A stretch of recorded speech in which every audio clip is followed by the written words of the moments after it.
A continuación, Medicina Ecológica.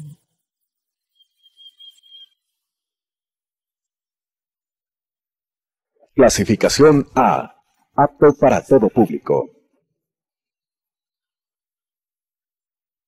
Las opiniones vertidas en este espacio por la producción y dirección del programa son de exclusiva responsabilidad de sus autores y de quienes intervienen en ellos.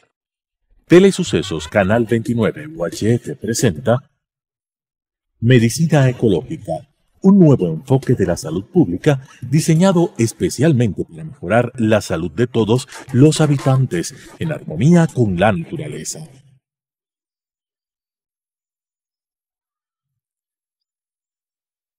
Con la conducción del Dr. Walter Mena Ordóñez.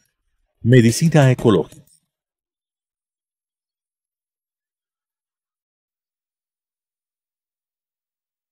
Hidalgo e Hidalgo.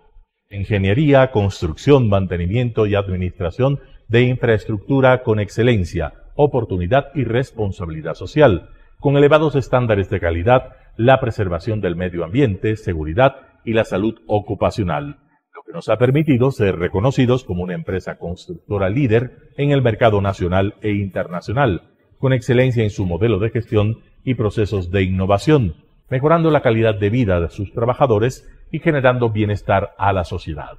Hidalgo e Hidalgo, construyendo contigo el Ecuador desde hace más de medio siglo. Medicina Ecológica. Amigos televidentes, es una enorme satisfacción continuar con nuestro programa Medicina Ecológica hacia un nuevo enfoque de la salud pública. En esta oportunidad es grato para nosotros presentar al doctor Juan Pasquel. Él es presidente del Colegio de Médicos de Pichincha y hace pocos días, entre el 17 y 21 de febrero, lideró la organización de un evento extraordinariamente importante para el gremio médico, como es el segundo congreso relativo al estado del arte de la práctica médica en el Ecuador. Con este antecedente damos la más cordial bienvenida a nuestro amigo Juan y le preguntamos, ¿cuál es en síntesis lo más importante de ese extraordinario congreso? Bueno, yo quiero, muchas gracias Walter por la invitación y saludar a la teleaudiencia que nos está escuchando en este momento. Decirles que el segundo Congreso Internacional en el Ejercicio del Arte de la Medicina se organizó del 17 al 21 de febrero con la presencia de 60 compañeros docentes, colegas y 8 profesores internacionales, y tuvimos una asistencia aproximadamente de 200 médicos que acudieron a los recintos de la Universidad Andina, y podemos decir que fue un éxito, ¿no?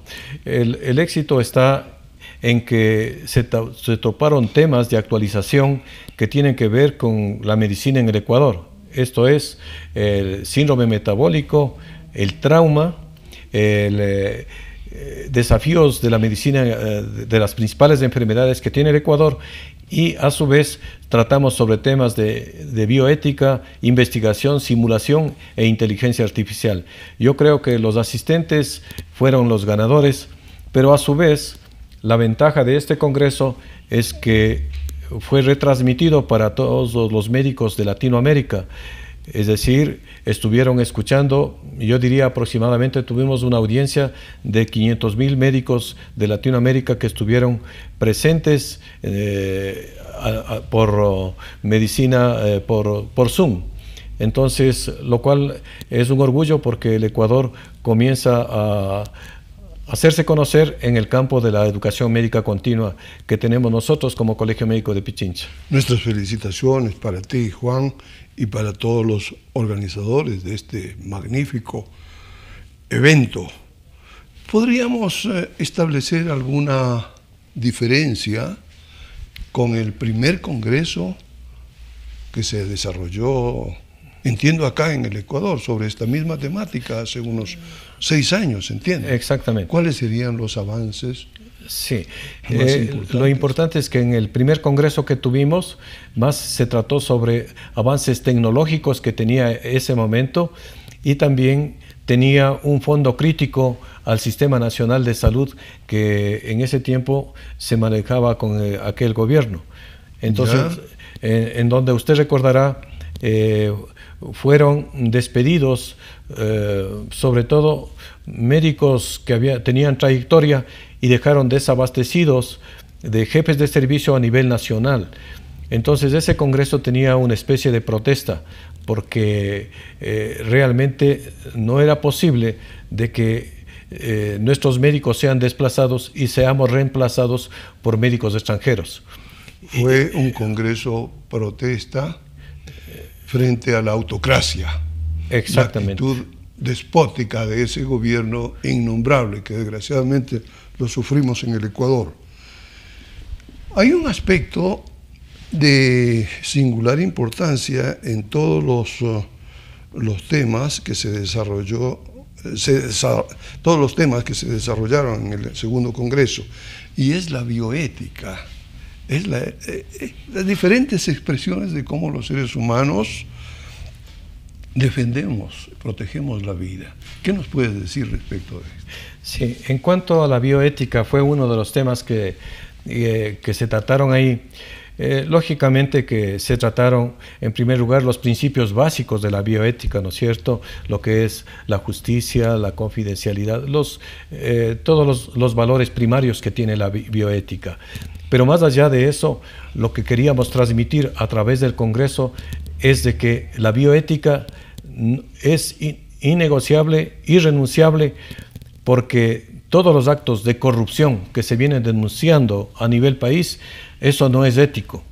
Y entonces la idea es de que nosotros combatiremos todo lo que es actos de corrupción. Los médicos siempre estaremos alineados hacia lo bueno, no hacia lo malo. Y ese es el mensaje, en primer lugar. Y en segundo lugar, es que la medicina no es un negocio. La medicina es para salvar vidas, es innegociable, no es un negocio. Entonces queríamos llegar hacia los médicos el trato humanístico que debe tener el médico con sus pacientes. Entonces no queremos caer en la tentación de que la tecnología, la inteligencia artificial, hasta cierto punto llegue a reemplazar al humanismo médico. Nosotros entendemos como inteligencia artificial aquel instrumento que piensa y puede llegar a pensar y hacer acciones igual que la inteligencia humana, pero siempre va a estar por sobre toda esa situación la inteligencia humana para manejar esos aparatos en forma adecuada para el bien de las personas. Eso es la bioética. Qué interesante, qué halagador resulta escuchar a Juan sobre el concepto que tiene él sobre bioética y cómo este concepto ha incidido seguramente en todas las intervenciones de los colegas en el segundo congreso sobre la práctica médica. Bioética como un alto para reflexionar sobre qué estamos haciendo con la vida de los pacientes, con el dolor, con el sufrimiento del paciente. Bueno, dicho esto, entremos a decir algunas palabras en torno al futuro de la práctica médica en nuestro país. ¿Cómo percibes tú que va a ser esa práctica en nuestro país a partir de este congreso? Yo creo que es un antes y un después realmente, sí. ¿no? Sí, mire, la práctica a futuro, nosotros decimos que la inteligencia artificial va a ser una herramienta más que va a tener el médico.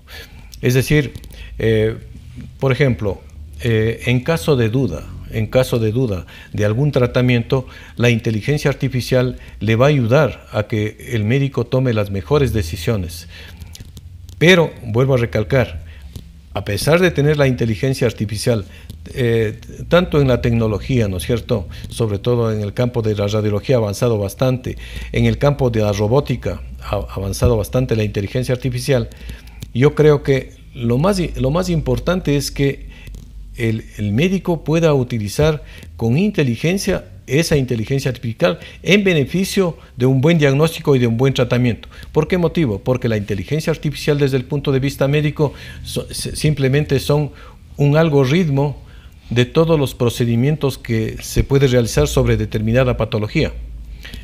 Por ejemplo, en el campo mío, que es de la anestesiología, hace un resumen de los algoritmos que hacen las principales revistas internacionales, llámese Anesthesiology, el PubMed, el Cochrane, y llega un momento en que uno le pone en la inteligencia artificial, automáticamente le sale la manera de proceder en el tratamiento, en el diagnóstico, y además le manda la bibliografía.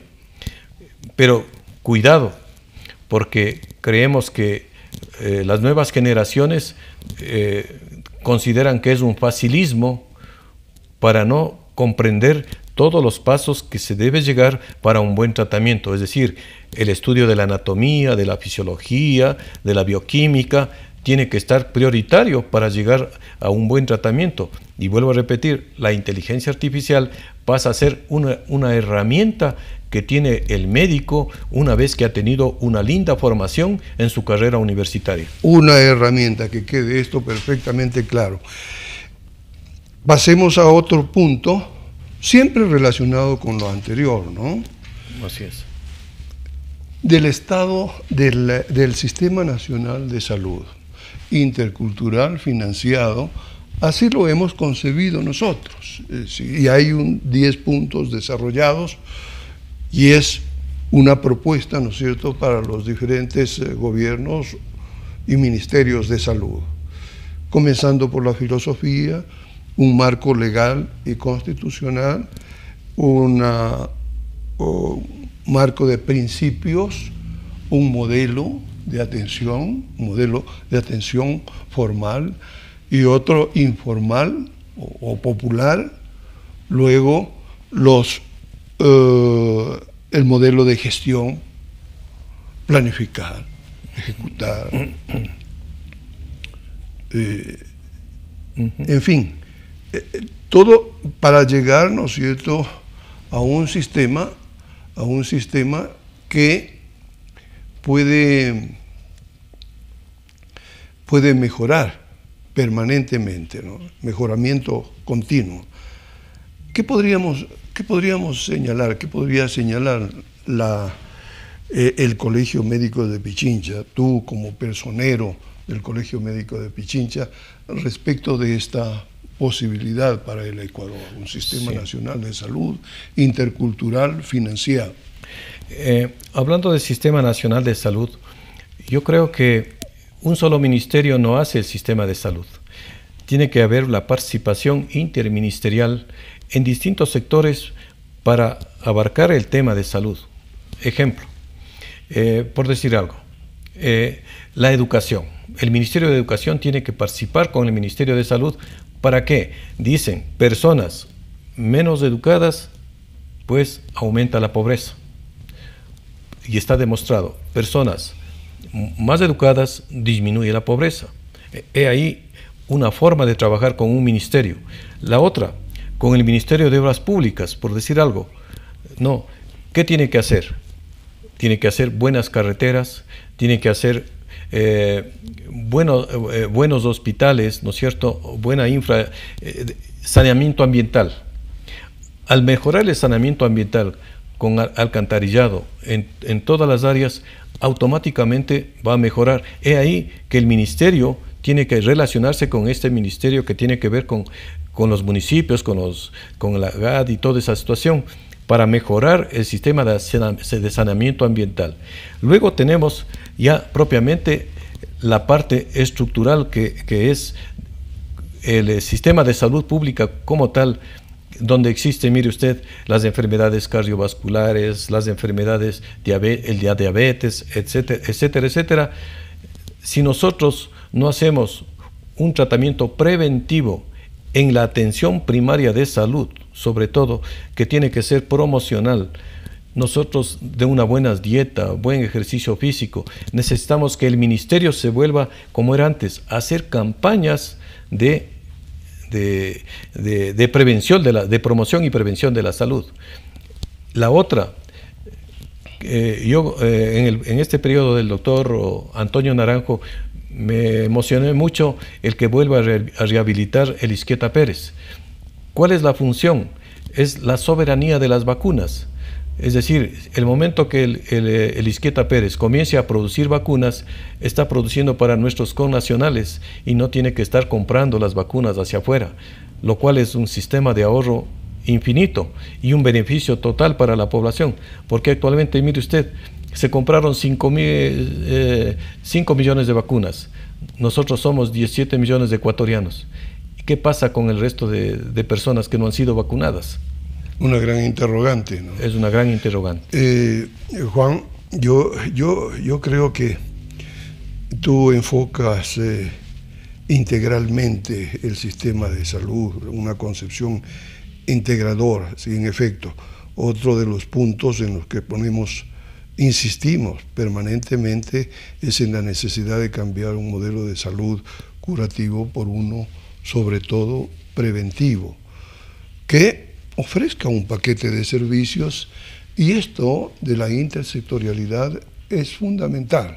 Es decir, concebir la salud pública como un elemento central para producir el desarrollo sostenible y contribuir al crecimiento económico, la equidad social y la protección del ambiente y la naturaleza. Exactamente. Es decir, manejar esa relación entre el hombre y la naturaleza en la política pública viene siendo fundamental. Mi estimado Juan, hay otro punto sin duda relevante, y que es el gremialismo. Yo ubico el gremialismo como una herramienta así fundamental realmente para que la organización de la sociedad civil sea un hecho, y junto al Estado, junto al empresariado, junto a los trabajadores, a los campesinos, pueda influir positivamente en el desarrollo del país. ¿Cuál es la situación de la Federación Médica, de los colegios médicos del Ecuador? Bueno, con mucha pena tengo que decir que la Federación Médica está en acefalía. Hay un comunicado de parte del Ministerio de Salud en donde reconoce 18 colegios que están jurídicamente funcionando, pero legalmente tienen que haber sido registrados en el Ministerio de Salud, y apenas están registrados 8 colegios. Y entonces, al haber fenecido las funciones para que fue elegido el actual presidente, lo único que queda es la autoconvocatoria de todos los colegios. Es decir, que tengamos 10 colegios, como somos 18, 9 más 1, serían 10 que sean legalmente reconocidos en el Ministerio de Salud. Entonces, en este momento, prácticamente existe una inquietud de parte de los colegios e invitarles a nivel nacional a que se autoconvoquen para que elijan sus directivas y puedan ser registrados en el colegio. Y una vez que esté registrado en el colegio, lógicamente el Colegio Médico de Pichincha va a liderar la convocatoria para que se elija el nuevo directorio de la Federación Médica Ecuatoriana. Que es fundamental, me parece, realmente, sí, ¿no? El gremio de médicos, el gremio de las personas que trabajan y hemos trabajado en el sector de la salud, puede cumplir un rol fundamental siempre y cuando esté organizado como corresponde a la ley y al sentido común, diría yo. Así es. Ya terminando, para terminar esta interesantísima entrevista, y te agradezco un mundo realmente por haber venido, por haber aceptado esta invitación. Yo quisiera preguntarte específicamente sobre los conceptos que tienes tú y el Colegio Médico de Pichincha respecto de la salud intercultural. Y aquí quiero honrar la memoria de que fue ministro de Salud hasta hace poco. Él le puso mucho énfasis, interés a la salud intercultural. Esto que nos permite engarzar la modernidad con la ancestralidad, ¿no? Y que, visto en perspectiva, podría ser la solución a muchísimos de los problemas que tenemos en materia de salud pública. Dinos, por favor, sí. puntos Mire, de vista. a todos los colegas les invito a leer el libro de Plutarco Naranjo. Plutarco Naranjo, por ejemplo, justamente él hace hincapié, él le llama, tiene un término que se llama la medicalización de la medicina en el Ecuador. Y entonces, ¿qué es lo que pasa? Que todo médico está pensando que el tratamiento de las enfermedades se lo hace solamente con medicamentos, a tal punto que uno ve, como se dice en las grandes ciudades, cada 2 cuadras una farmacia. Entonces, ¿qué pasa? Nosotros estamos enfermos y tenemos que tomar medicamentos. En cambio, Plutarco Naranjo tiene 2 capítulos muy importantes, que es cómo uno debe nutrirse, ¿no? Y ahí, por ejemplo, de lo que yo recuerdo, por ejemplo, en ese libro habla del amaranto, la quinoa, que es importantísimo para la nutrición de las personas. Habla del ejercicio físico indispensable y habla de todas las, habla de la medicina natural, hablando de todas las, de nuestros ancestros, para qué servía la hierba luisa, para qué servía la agüita de anís, para todas esas cosas. Es decir, y en determinados puntos tenemos que rescatar esa cultura que está abandonada y tiene que ser incluida dentro del programa del Sistema Nacional de Salud, porque es fundamental. E increíblemente, si uno, por ejemplo, supongamos en el campo sobre todo, tenemos una huerta y podemos sembrar esas plantas que nos dice Plutarco Naranjo, es fantástico porque tomamos esas plantas naturales y dejamos de comprar medicamentos. Y entonces es importante, junto con la actividad física, creo que ayuda un mundo el volver a mirar todo lo que nuestros ancestros han escrito y han recapitulado de esa situación. Entonces debería haber en las facultades de medicina una cátedra de la medicina ancestral, ¿sí? Porque ahí vamos a entender, porque aquellos que nacimos con esta medicina medicalizada en la farmacología, pues vamos a mirar y tener sentido de por qué nuestros antepasados siguen, sobre todo siguen esa tradición, pero lo importante es llevarle a lo científico. Entonces yo considero de que esos son capítulos que se está olvidando en las universidades, de meter esa cátedra dentro del pensum de estudios. Los capítulos que se le están olvidando a Cervantes. Correctamente, sí. Me es muy grato realmente que hayas recordado al maestro Plutarco Naranjo, y junto con él Eduardo Estrella, fundador del Museo de Historia de la Medicina. Los dos fueron parte justamente de la medicina ecológica. Esto ya hace alrededor de 40 años. Ha pasado todo ese tiempo. Yo creo que la ciencia y la medicina ancestral, la medicina científica, digamos, la medicina de Occidente y la medicina ancestral, a través de las investigaciones científicas de punta en el campo de la genética, la genómica, la epigenética, están demostrando claramente que no se contraponen, así es, que se traslapan, se complementan y, como digo, es la solución o gran parte de la solución a los graves problemas que atraviesa la salud pública en el Ecuador. Con esto yo quiero agradecerte una vez más y a nuestros amigos televidentes por su amable atención y a nuestros auspiciantes, Hidalgo Constructores. Muchas gracias. Hasta la próxima oportunidad. Medicina ecológica.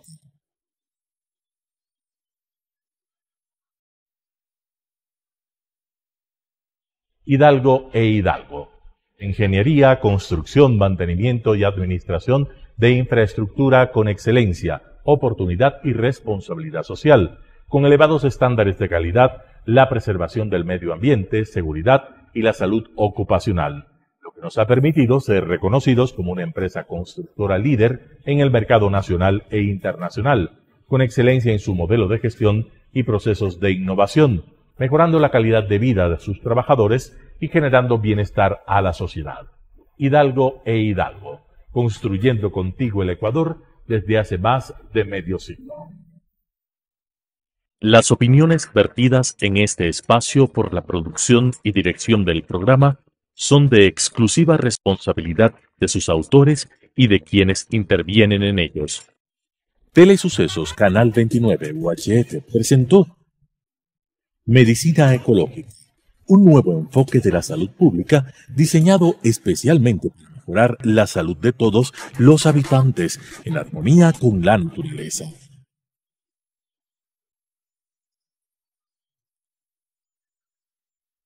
Con la conducción del Dr. Walter Mena Ordóñez. Medicina ecológica.